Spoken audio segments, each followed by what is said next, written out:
देखो एक चीज़ सब याद रखो, मैं 3 तरीके के ज्ञान जानता हूँ। नेत्रिक ज्ञान जान रहा था बालकायु में, आंतरिक ज्ञान जान रहा था युवा आयु में, मध्यस्थ ज्ञान जानूंगा 19 वर्ष के बाद। कहने को मैं अभी भी जिस हिसाब से बातें करता हूँ, तर्क करता हूँ, विधायी बातें करता हूँ, है ना, उसका अर्थ ये निकलता है कि मैं सब कुछ जानता हूँ। रियलिटी नहीं है, मैं सब कुछ नहीं जानता अभी मैं वो नहीं जानता हूँ, क्योंकि सब कुछ जानने वाले का मतलब ये है जिसको पता है कि तरीका कैसे बना जाता है अमीर। सब कुछ जानने वाले का तरीका ये है जिसे पता है कि वह किसी भी परिस्थिति में क्यों ना हो, किसी भी वातावरण में क्यों ना हो, किसी भी उपस्थिति में क्यों ना हो, किसी भी स्थिति में क्यों ना हो, उसे ज्ञात है कि वो है। मतलब कि जिसे मध्यस्थ का ज्ञान होता था उसे पता है कि मुझे अमीर कैसे बनना, मुझे अपनी इच्छाएं कैसे पूर्ण करनी है, मुझे संघर्ष अब कहाँ नहीं करना। जो संघर्ष करना बंद कर देता है जीवन में, जो जीवन में जीना बंद कर देता है, जो जीवन में मृत्यु को प्राप्त कर देता है, वे है ज्ञात कर देता है। अच्छा, कुछ जने जो वे फिलोसोफर्स वगैरह, मैंने ये, क्योंकि हर जगह प्रवृत्ति फैली होती है, प्रवृत्ति मतलब प्रभाव फैला होता है और इन्फ्लुएंस हो रहे होते हैं। तो कई जगह जैसे हम सोशल मीडिया देखते हैं तो आज के टाइम पर कनेक्टिविटी बहुत ज़्यादा है, लार्ज अमाउंट में कनेक्टिविटी। तो कई जने प्रासंगिक उत्तर भी उठाएंगे जहाँ उनकी बुद्धि समृद्ध हो जाएगी और वो उत्तर ये भी देंगे कि मान के चलो कि आत्मा एग्जिस्ट नहीं करती, आत्मा नाम की कोई चीज़ नहीं है, ठीक है। वो उत्तर ये भी देंगे, जैसे कि मैं अभी वीडियो देख रहा था तो मैं ज्ञान परोसता रहता हूँ। जब मेरे को लगता है कि हाँ भाई ज्ञान परोसने वाली बात है तो मैं अपना घमंड, ईगो या अपनी सेल्फ रेपुटेशन साइड रख देता हूँ और कहता हूँ कि अभी ग्रहण करने का समय है।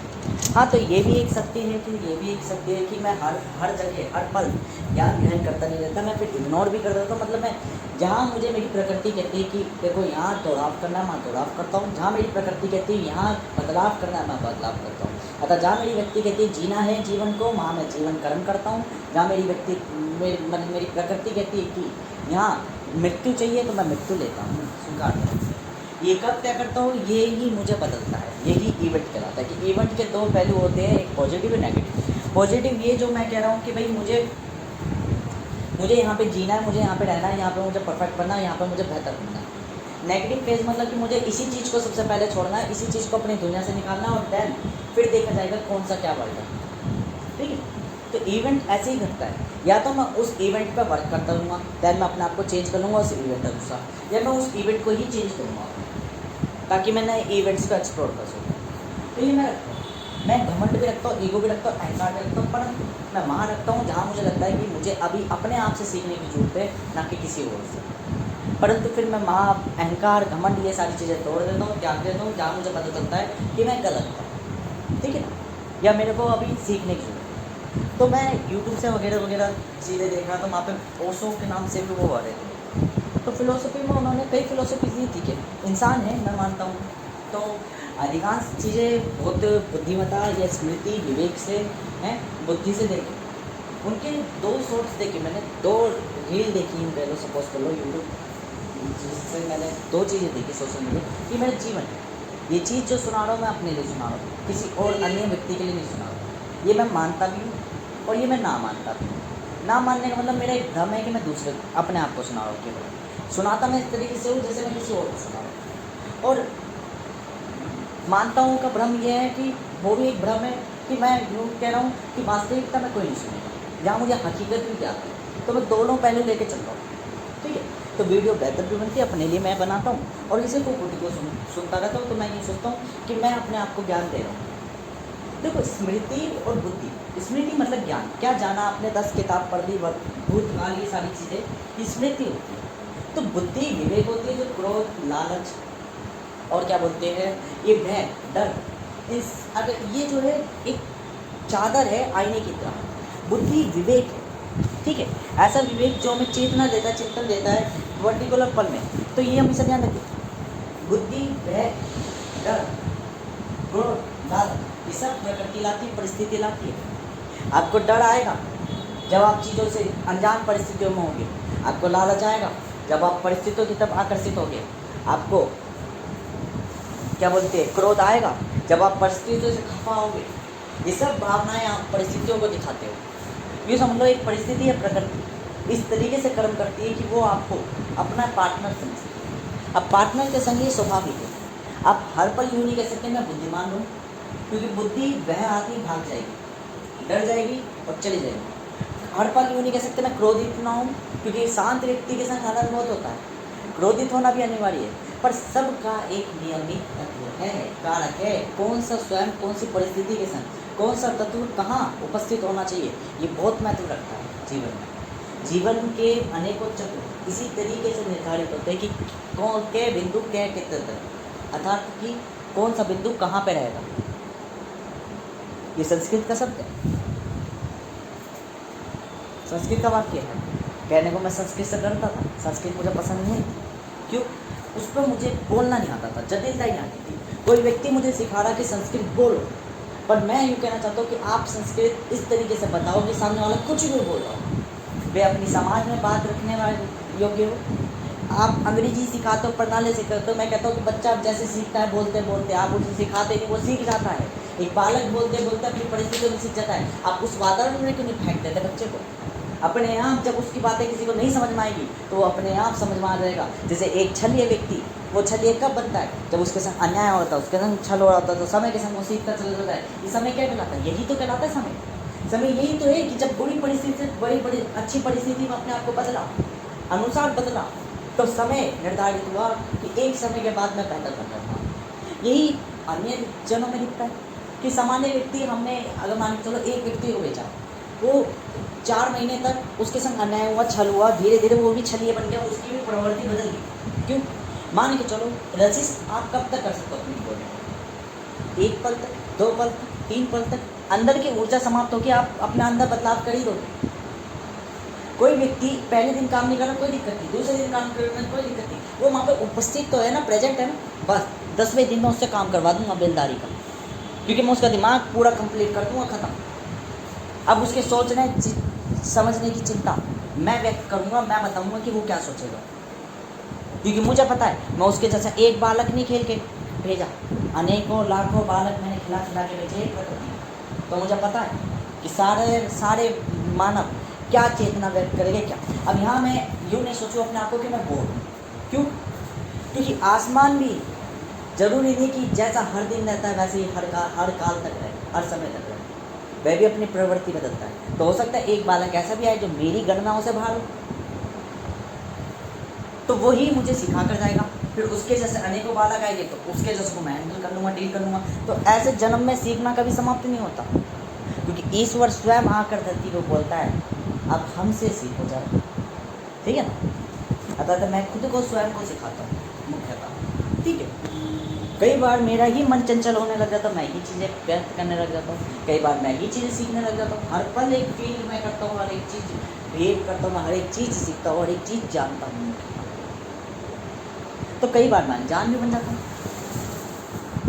तो ये तो खेल है, रचाई हुई की चीज़ें के अलावा तुम अगर ये सोचो कि मैं रचने लग गया, मैं विधाता बन गया, या मैं क्या बोलते हैं वो बन गया, हाँ आप बन गए, अपने जीवन के लिए बन गए, पर समस्त जीवनों के लिए नहीं। क्योंकि स्वयं विधाता खुद नहीं कहता कि मैं समस्त जीवनों के लिए विधाई, मतलब वो नियमों के द्वारा आसान। अब यहाँ से मैं कुछ प्रणाली समझता हूँ। तो स्मृति अलग है, बुद्धि अलग है, ठीक है बात। आप अपनी बुद्धि को जितना जागृत करोगे बेहतर करोगे, आप उतने बेहतर होते चलोगे। अब यहाँ पे भी 2 तरह के व्यक्ति होते हैं। एक व्यक्ति जो जानता है कि सब कुछ क्या है, वो व्यक्ति क्या करेगा, वो जानकर भी बुद्धि को अपनी जागरूक नहीं करेगा। क्यों नहीं करेगा? उसे पता है बुद्धि जागृत करना भी मतलब कि नियमों का विरोध करना। हर बार नियमों का विरोध करते हैं, प्रगति का विरोध करते हैं, तभी हम अपने अंदर बदलाव कर पाते हैं, ठीक है। हम अपने शरीर का विरोध करते हैं कि अब तुझे मरना है, मृत्यु लेनी है, तो वो मृत्यु प्राप्त करता है, ठीक है। प्रत्येक भावनाएं व्यक्त करेगी, ठीक है। हम अपने क्रोध को कहते हैं कि तू कब हमारे अंदर कभी मत आ, हम अपने लालच को कहते हैं कि तू हमारे अंदर कभी ना, पर वो हमारे एक तत्व है। हम कुछ तत्वों को अस्वीकृतता देते हैं तो कुछ को स्वीकृति। तो एक व्यक्ति होता है सबका सम्मान रखता है, तो उसके संग क्या होता है, वो लालच क्रोध ये सारी चीज़ें अपने उसके अंदर वास कर जाती है, बुद्धि भी वास करती है, सब कुछ वास करती है। एक व्यक्ति होता है वो समझ जाता है समय आने पे, मतलब उसी का रूप है, जब उसे पता चला कि जब मैं बुद्धि लालच सबका सम्मान कर रहा हूँ, तो ये जो लालच क्रोध और भय ये बदतमीज है, ये नालायक है। ये नालायक क्या कर रहे हैं, जब मैं सबको सम्मान दे रहा हूँ, मतलब सम्मान सबको दे रहा हूँ, इज्जत सबको दे रहा हूँ, तो ये लोग बुद्धि को कम करके खुद के ज़्यादा अपने आप को आगे कर ले रहे हैं। मतलब कि मैं वो व्यक्ति हूँ, एक गुरु हूँ, जो यूँ कह रहा है कि मेरे लिए सारे बालक समान हैं। पर मैंने ये चिंतन करना छोड़ दिया कि बालक तो सब है, पर कुछ चालाक भी है, कुछ सीधे साधे भी। अब हमें यहाँ से समझ में आता है चालाक और सीधे का अर्थ क्या है। सीधा वो जो कम चालाक, कम चालाक, कम चालाक, ये 3 बार कम चालाक का मतलब ये है हर एक व्यक्ति हो, जरूरी नहीं कि सब समान चालाक, अलग अलग स्तरों में चालाक है, ठीक है ना। तो पूरी क्लास पे कौन किस तरीके में सीधा है, कौन किस तरीके में चालाक है, तो बहुत मल्टी डायमेंशनल है। ये मैंने गणना नहीं करी, मैंने कहा सब बालक मेरे समान। अब क्या हुआ, जो तेज बालक थे, चालाक व्यक्ति थे, वो आगे बढ़ गए थे, और जो कम थे, सीधे थे, या जिस चीज़ में चालाक थे वो चीज़ उपस्थित नहीं थी वहाँ, तो वो पीछे रह गए। अब मेरा कर्तव्य बनता है, मेरा कर्तव्य बनता है कि वहाँ मैं इन नालायकों को कहूँ कि देखो तुम्हें तो कोई नहीं पड़ी, क्योंकि तुम तो कंपटीशन में। तो यहाँ मेरी ड्यूटी बन जाती है, यहाँ से धर्म तय होता है, यहाँ से एक राजा का धर्म तय होता है कि जब एक राजा दूसरे का बलात्कार कर रहा होता है, दूसरे के संग हिंसा कर रहा होता है, दूसरे की मृत्यु कर रहा होता है, फांसी के नाम पे, किसी भी नाम पे दूसरे का कत्ल कर रहा होता है, तो वो प्रजा जब करती है एक दूसरे के कत्ल, तो वो उस चीज़ का दंड देता है। पर खुद स्वयं जब कत्ल करता है किसी का, तो वो उसका दंड नहीं देता। क्यों नहीं देता? यहाँ से अधिकार हो, यहाँ से मानवीय तत्वों को प्रभाषित हो जाता है, यहाँ से पता चल जाता है कि यहाँ से निर्धारित हो जाता है कि प्रकृति में हर एक चीज़ लिखी हुई है, उसी अनुसार तय हो रही है। परंतु इसका मतलब ये थोड़ी ना कि राजा को मनमानी करना, ऐसा तो राजा अधिकार, तो महासमय ये भी लिख देता है कि राजा का पतन कब होगा। तो प्रत्येक चीज़ एक रोल पे प्ले करती है, कॉम्प्लेक्स है, ठीक है। अब यहाँ से हमें और चीज़ें समझ में आती है एंड टू एंड। यहाँ से हमें क्या समझ में आती है कि हमें उसके बाद ये भी ज्ञात होता है कि जीवन में हमें ये भी ज्ञात होता है कि देखो, जीवन में हमें ये भी ज्ञात होता है कि ठीक है, अब यहाँ हम क्या करेंगे, जो भय है, क्रोध है और लालच है, इन जैसे तत्वों को हम कह के बुरा करें। क्यों? ये ज़्यादा चालाक है, तो क्यों चालाक इनको हम बुरा कह रहे हैं? ताकि वो जो पीछे वाले हैं, सीधे साधे हैं, वो भी इनके बराबर आ सके। ऐसे ही जैसे एक राजा को पता चला कि प्रजा जब पार्टिसिपेट कर रही है किसी कंपटीशन में, तो बुद्धि सबकी भ्रष्ट हो जा रही है, सब एक दूसरे को शत्रु मान रहे हैं, पर मैं उनके बीच में शामिल नहीं हूँ। तो मेरा क्या कर्तव्य बनता है कि मैं उन सब में निष्पक्षता रखूँ। मेरी बुद्धि नहीं भ्रष्ट हुई, उन सबकी बुद्धि भ्रष्ट होगी। क्यों? वातावरण ने इन्फ्लुएंस कर दिया, प्रभावित कर दिया, मुझको नहीं करा। तो मेरा कर्तव्य क्या है? इसलिए कहते हैं एक रिच पर्सन की ड्यूटी बनती है कि वो पुअर्स को नौकरी दे, उनको स्टेबलाइज रखे, उनको वापिस अमीर बनाए, पूर्ण अमीर ना बनाए। मैं कहता हूँ पूर्ण अमीर मत बनाओ, अपनी गलती मत समझो, उसको पकड़ाओ, परंतु उसका भी कल्याण सोचो। एक अमीर व्यक्ति, हमेशा ध्यान रखना, एक अमीर व्यक्ति सबसे ज़्यादा दान पुण्य करता है, ये ध्यान रखना। क्योंकि गरीब के पास तो है नहीं, अमीर करता है, परंतु अमीर अपने शौक भी पूरे करता है, क्योंकि प्रभावित तो वो भी है, गरीब तो वो भी है किसी डायमेंशन में, ये ध्यान रखो। तो गरीब जो है सबसे ज़्यादा करता ही चीज़ें, इसलिए देखना गंदगी सबसे ज़्यादा गरीबी में पाएगी, और गरीबी से ही सब चीज़ों का जन्म हुआ है, ये ध्यान रखना। गंदगी से ही सब चीज़ों का जन्म हुआ है, ये तत्व, ये नियम है प्रकृति। तो मेरी बुद्धि तो नहीं बनी, तो मेरी यहाँ से ड्यूटी होगी। मैंने कहा ना, अस्तित्व से ही धर्म तय होते हैं। अस्तित्व क्या? प्रेजेंस से। आप कहाँ प्रेजेंट हो? अगर आप किसी युद्ध में प्रेजेंट हो, तो वहाँ नियमों का पालन करना बंद कर दो, क्योंकि युद्ध में कुछ नहीं चलता, युद्ध में छल भी चलेगा, तो वहाँ उसके अनुसार बनना पड़ेगा। वो अलग डायमेंशन ऑफ फील्डिंग है, ठीक है ना। और एक अलग डायमेंशन है जहाँ पे आप एक बच्चों को देख रहे हो। जब आप खुद बच्चेंगे तो आप अपना कंपटीशन नहीं मांगते, आप एक टीचर का कर्तव्य बनता है, गुरु बनता है, तो पद भी यहीं से धारण होते हैं। पद भी और सत्ता भी यहीं से धारण होती है। आपकी सत्ता निर्धारित करती है आपका क्या पद होगा, आपकी सत्ता निर्धारित करती है आप पे क्या ताकतें हैं, आपकी सत्ता निर्धारित करती है आपकी कितनी बुद्धि होगी, आपकी सत्ता निर्धारित करती है। और यहाँ बुद्धि नहीं खिलाएगी, यहाँ बुद्धि खिलाएगी विवेक, क्योंकि पदों द्वारा जो बुद्धि प्राप्त होती है वो विवेक खिलाती है। स्मृति क्या खिलाएगी फिर यहाँ पे? ज्ञान क्या खिलाएगा यहाँ पे? अनुभूति, अनुभव, एक्सपीरियंस, ठीक है, जो बुद्धि को परिभाषित करेगा। यहाँ आपको अकलमंद नहीं कहेगी, क्योंकि अकलमंदी उन बीच में आएगी कि उन सब में से कौन विजयी बनना है, वो अकलमंद कहलाएगा, वो सबसे ज़्यादा चालाक व्यक्ति कहलाएगा। जो पूर्ण है किसी फील्डिंग में, डायमेंशन में, वो अकलमंद कहलाएगा, इंटेलेक्चुअलिटी कहलाएगा, इंटेलेक्चुअल पर्सन कहलाएगा। तो इंटेलिजेंस सारी जगह विकृत है। तो हमें यहाँ समझ में आया। तो हमने क्यों बुरा ये सब चीज़ें गई? क्योंकि ये अत्यधिक भय रही थी, तो हमने इनका बांध बना के इनको रोका, तुम ठहरो, यहाँ से चयन होगा, कौन बेहतर बनेगा कौन नहीं। क्योंकि ये बुद्धिमान व्यक्ति अपनी बुद्धि को एकत्रित कर लेगा, इन भय, क्रोध और लालच को कम कर देगा। क्यों कम कर देगा? क्योंकि ये स्वतः ही अपने आप को विकसित करना जानते हैं। बाकी वो जो गरीब है, जैसे बुद्धि होगी, ये अपने आप को स्वतः विकसित करना नहीं जानती, सीधी साधी है। ये बेचारी को डरा दे रहे, घबरा दे रहे, तो इनके लिए दंड, बाकियों के लिए थोड़े लिमिट्स बांधी जाएगी ताकि सब एक संग चलाया जाए। ठीक है, ऐसे नियम, पद, ये सारी चीज़ें धारण होगी। इधर से हमें ये ज्ञात हो जाता मुख्यतः कि प्रकृति में सब चीज़ें लिखी नीति होती है, परंतु हमारा कर्तव्य बनता है कि लिखी नीति का मतलब ये नहीं है कि हम उस लिखी नीति को मानें। हमारा जो कर्तव्य बनता है हमारे पदों अनुसार तय होता है। हम जिस अस्तित्व में, हमारा वो बनता है धर्म, और यही वास्तविकता है। या तो आप अपना अस्तित्व में बदल लो, या तो परिस्थिति बदल लो, या परिस्थिति के अनुसार अपने आप को बदल लो, अस्तित्व के अनुसार अपने आप को बदल लो, या तो आप अपना धर्म परिवर्तित कर लो। धर्म का मतलब क्या? अपनी ड्यूटी, कर्तव्य जो भी है, आप बालकों की शेष बातचीत में चले जाओ, या फिर अगर गुरु हो तो गुरु की भांति कार्य करो, ये अपना ध्यान रखो। अब यहीं से समझ में आता है कि देखो, जन्म मृत्यु तो यहाँ पे, और एक जीवन और चलना और मृत्यु होना। अब यहीं से समझ में आता है कि आत्मा अमर है। कुछ लोग कहते हैं, जैसे कि मैंने उस शॉर्ट में लिखा तो उसमें कहा गया कि कुछ लोग अपने आप में भ्रम जगा देते हैं कि आत्मा नाम की कोई चीज़ है।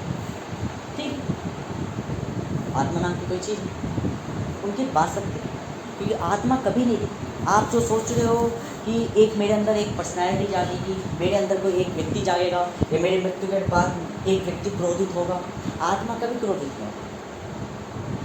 जो भी व्यक्ति क्रिया करेगा वो अहम ही होगा, प्रतिबिंब ऑफ सोल, मतलब कि सोल ऑफ रिफ्लेक्शन, सोल का ऐसा रिफ्लेक्शन जो कि सोल के बराबर की ताकत रखता है, अर्थात आत्मा के बराबर की ताकत रखता है, वह जागृत होगा।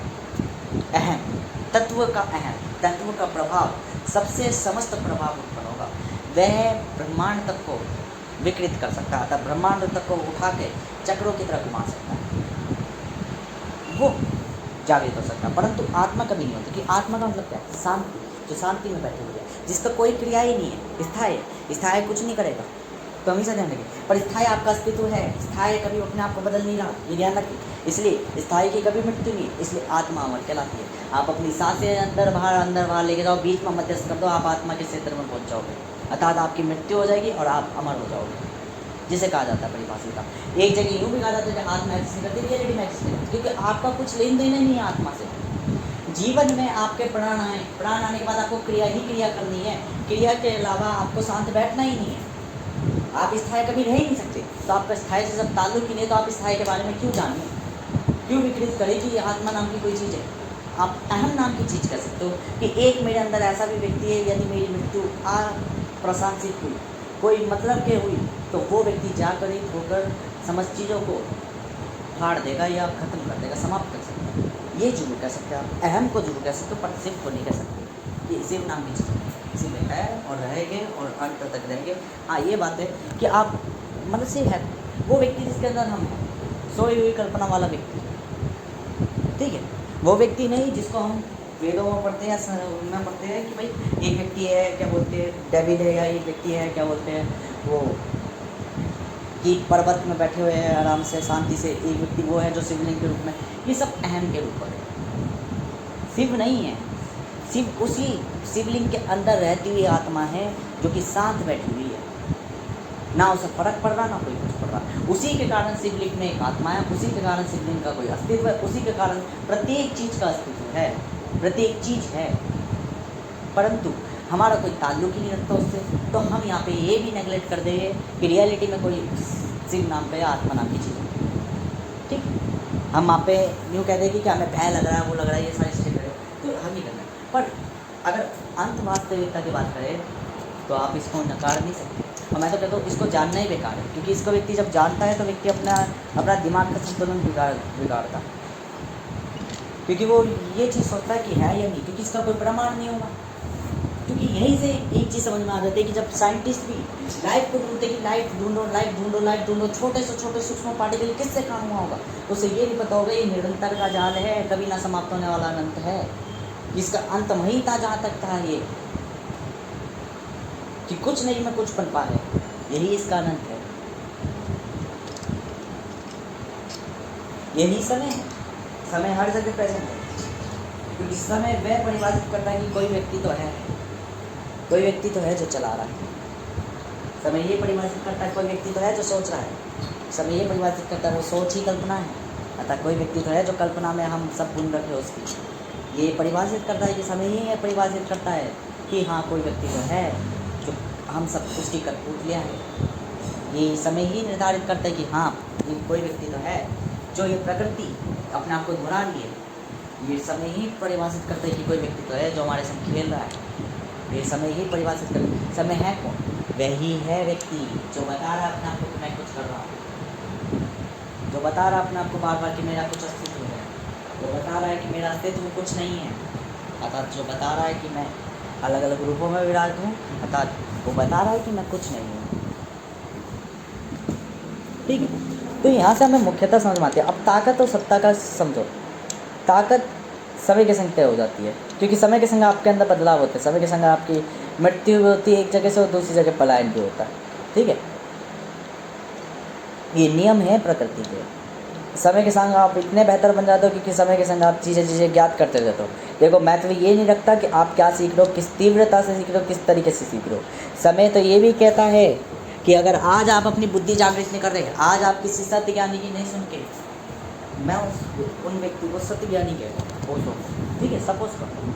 क्यों कह रहा हूँ कि मैं अपना ईगो अहंकार एक जगह साइड रखकर मैं कहना चाहता हूँ चलो मान लिया कि वो व्यक्ति सत्य बन गया, क्योंकि कर्म और बातें तो बेहतर थी। ठीक है, तो मैं यूँ कहना चाहता हूँ तात्पर्य रख के कि ठीक है हमने मान लिया, और आज आप मान लो मैं ही हूँ, मैं नहीं मान रहा कि भाई मैं अपनी बुद्धि को जागृत नहीं कर रहा, कोई दिक्कत नहीं। एक समय बाद, 2 समय बाद, 3 समय बाद, 4 समय बाद, 10 समय बाद अपने आप तो मैं अपनी बुद्धि को जागृत करूँगा, कभी ना कभी जागृत कर लिया। उनका कहना भी सत्य हुआ, मेरा कहना भी अब तक सत्य ही था कि मैं नहीं मानूंगा उनकी, मैंने कहा मानू, अपने आप हो गया मैं। तो समय के संग ये जो जीवन है, जीवन हमारा लिमिटेड है, 100 साल वगैरह। सामान्य व्यक्ति का जीवन एक निश्चित है। अगर व्यक्ति अमर हो जाए ना, अमर हो जाए तो कितनी भी चीज़ों को करने से पहले डरेगा ही नहीं। डरता कब है व्यक्ति कि मुझे सब कुछ पाना है। क्यों पाना है? क्योंकि उसे पता है आज मैं हूँ कल ना हूँ।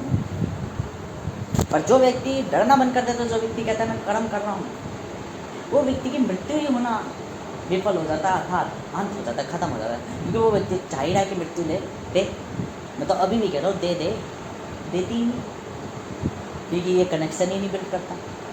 आपकी मृत्यु तभी होगी जब आप ये कनेक्शन बनाओगे, क्योंकि रियलिटी में वो कनेक्शन तोड़ के ही आपकी मृत्यु दिखाएगी कि देखो आप डर रहे हो, और जब आप डरोगे तभी आपकी पतन है, तभी आपकी सत्ता खतरे में है। तो हमेशा ध्यान रखो, इन 4 तत्वों को मैं दोबारा दोहराता हूँ: नियंत्रण, कीमत, डर और चालाकी। तो यहाँ से समझो, यदि डर जिस व्यक्ति में नहीं हो, उसकी सत्ता कभी समाप्त नहीं हो सकती। क्यों? कभी उसका नियंत्रण नहीं होएगा उसके अपने आप से। मुख्यतः जो व्यक्ति चालाकी से निर्णय नहीं लेगा वो अपनी सत्ता बेहतर नहीं कर पाएगा, वो अपनी सत्ता को बनाए नहीं रख पाएगा। ये ठीक है। उसके अंदर डर भी जागृत होने लग जाएगा जो चालाक नहीं होगा। ठीक है, और चालाक भी हो तो डर जागृत होगा, क्योंकि डर सबसे पहले बुद्धि को भगाएगा, और बुद्धि भगी मतलब कि चालाकी भगी। चालाकी मतलब तरीके वहाँ पे शरीर क्या कहेगा, आत्मा क्या कहेगी, मतलब अहम क्या कहेगा, समय चाहिए मुझे समय, पर मृत्यु तो सामने खड़ी है, समय कैसे ले लूँ मैं? तो अंत होता है चीज़ों का। ठीक है, और चौथी चीज़ कीमत, वैल्यू। आपने ऐसा क्या अनोखा है कि आप भी आपको प्रकृति जीने देगी, रहने देगी इस धरती पे, इस प्रकाशित ग्रह में। प्रकाशित गृह में प्रकाश से यहाँ पर उत्पन्न हो रही है ना चीज़ें। ये खुद प्रकाशवान नहीं है, प्रकाशवान सूर्य प्रकाशित है, प्रकाश द्वारा उत्पन्न हुआ है, मतलब सूक्ष्म प्रकाश द्वारा संतुलित रूपों में ये निर्मित हुआ है। संतुलता जब प्रकाश पड़ता है तो वो प्रकाशित कहलाता है। प्रकाशवान वह कहलाएगा जो प्रकाश का निर्माण कर रहा है। अतः सूर्य में संतुलितता नहीं है, सूर्य में अत्यधिक ऊर्जा है, सूर्य में कोई जीव नहीं पनप सकता। क्यों? वो अत्यधिकता है। और धरती जो प्रकाशित अतः प्रकाशहीन है, वो प्रकाशहीन प्रकाश को प्राप्त कर रही है, तब वो प्रकाशित बन रही है। अतः संतुलित मध्यस्थ रूप में तब चीज़ों का, जीवों का निर्माण हो रहा है। यह हमें ध्यान रखना। तो 3 स्टेज है। प्रकाशहीन जिसमें बिल्कुल भी प्रकाश नहीं है, अंधकार है। तो धरती कैसा है? एक अंधकार ही वो है, परंतु वो प्रकाश प्राप्त कर रहा है। जब प्रकाश प्राप्त कर लिया तो प्रकाशित बन गया, जिससे जीवों की उत्पत्ति हुई, और जिससे प्रकाश प्राप्त हो रहा है वो प्रकाशवान है, अतः सूर्य, जिसमें इतना अत्यधिक प्रकाश है कि उसमें कोई जीव ही नहीं पनप सकता। तो संतुलन, वो संतुलनों में जीव पनपता है, प्रकाशित चीज़ों में जीव पनपता है। जैसे एक व्यक्ति सर्वबुद्धिमानी, सर्वश्रेष्ठ, सर्व परफेक्ट, सर्व आयामी व्यक्ति है, वो एग्जिस्ट ही नहीं करता।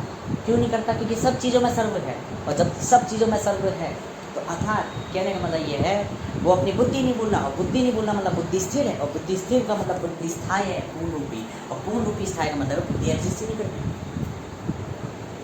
क्योंकि बुद्धि बदलती है परिस्थितियों के अनुसार, तभी तो कुछ प्रकट होगा। बिन बुद्धि के परिवर्तित के कोई चीज़ प्रकट ही नहीं हो सकती।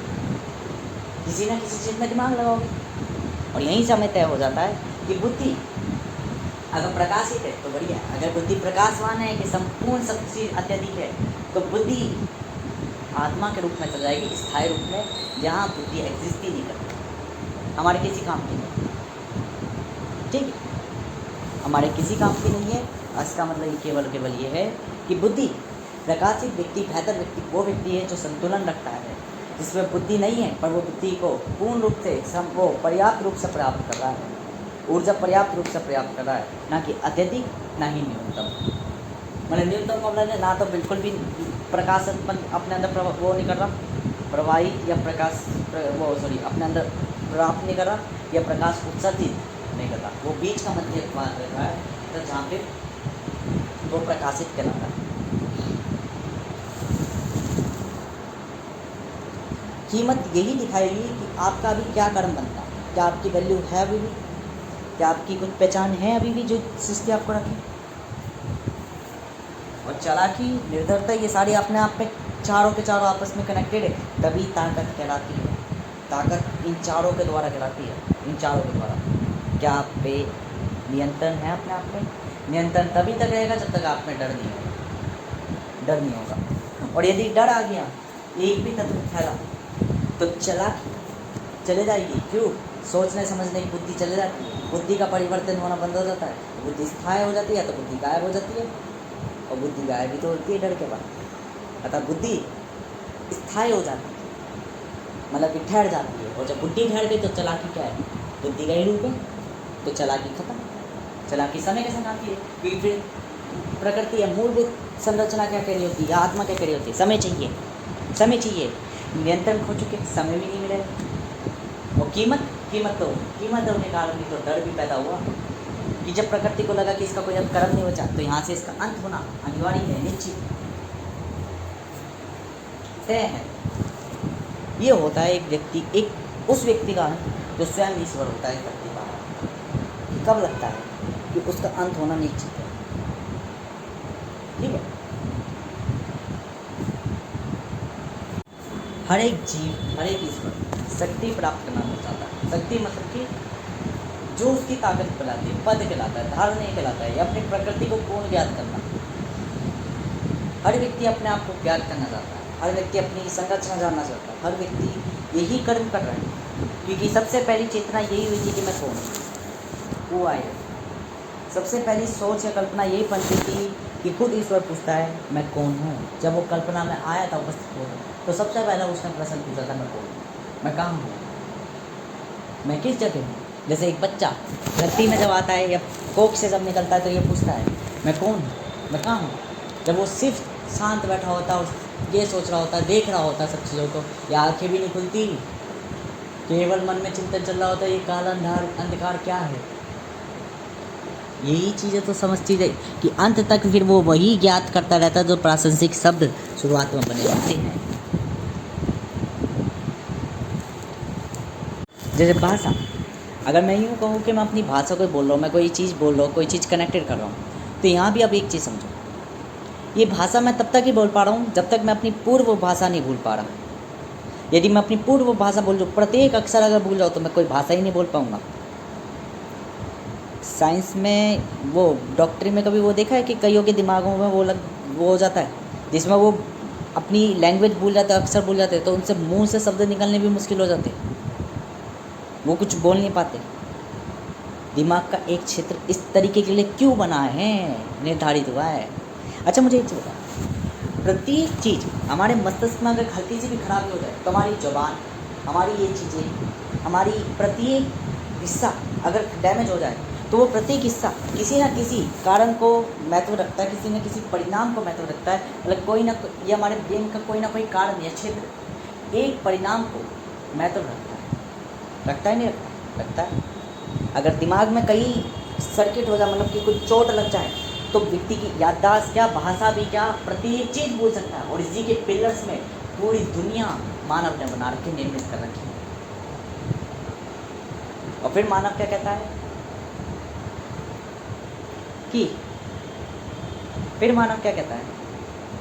कि मैं ब्रेन को काबू कर लेता हूँ, मैं प्रकृति को काबू कर लेता हूँ, मैं पूर्ण जीवन को काबू कर लेता हूँ, मैं पूर्ण सृष्टि को काबू कर सकता हूँ, मैं एक अंत में आके पूर्ण ब्रह्मांड को काबू कर सकता हूँ। क्यों? उसने केवल एक संरचना जान ली कि कई कॉम्प्लेक्सेस मिलके, कई जटिलताएं मिलके एक खुद की जटिलता को उत्पन्न कर सकती है। अर्थात कई मस्तिष्क मिलके या मस्तिष्क का पूरा क्षेत्र एक साथ कार्य करके, पूरे कारण एक साथ करके कोई भी परिणाम निकाल सकते हैं। अर्थात एक मस्तिष्क, पूर्ण मस्तिष्क, यदि मस्तिष्क का एक भी क्षेत्र खराब है तो वो अपने मस्तिष्क को स्वयं ठीक नहीं कर सकता, परंतु यदि मस्तिष्क का समस्त चीज़ें ठीक है तो वो किसी मस्तिष्क को ठीक करने तक की ताकत रखता है। ये ताकत, शक्ति कहाँ से उत्पन्न हुई? जब समस्त क्षेत्र, ये समस्त ज्ञान अपने आप को प्राप्त की हुआ है।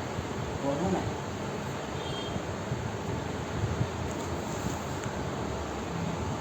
क्या है ये? क्या है ये?